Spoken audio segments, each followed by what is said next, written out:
8টি মাস পেছনে যান, তখনকার কি অবস্থা আর আজকে এই ভোটের কুরবানিতে আমাদের কি অবস্থা। এখানে আপনাদের এখানে আমরা কোন ঘরে বসে কোন সমাবেশ করতে পারি না, কোন অফিসে বসে সমাবেশ করতে পারি না, অথবা নিজের ঘরে জীবনে নিরাপত্তা ছিল না। এত ব্যাপার, এত বিশৃঙ্খলা আছে, এত জুলুম, এত নির্যাতন,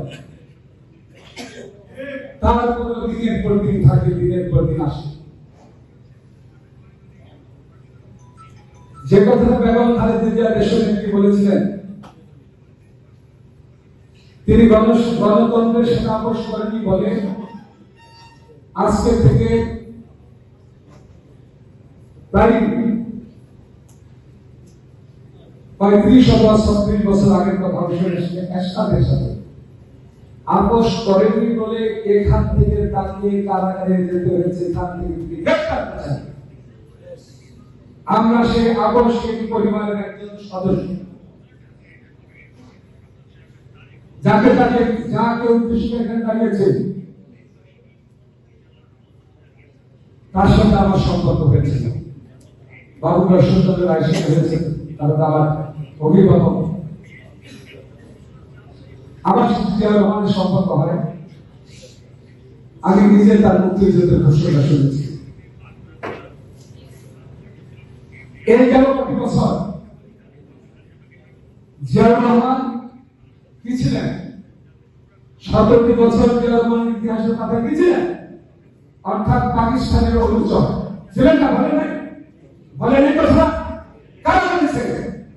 অর্থাৎ যারা মুক্তিযুদ্ধ বিরোধী ছিল, যার বাবা মুক্তিযুদ্ধের বিরোধী অবস্থা নিয়ে যখন স্বাধীনতার উত্তাল দিনগুলোতে পাকিস্তানের জনগণ অপেক্ষা করছিল যে শেখ মুজিবের একটি স্লোগান, একটা সাউন্ড, একটা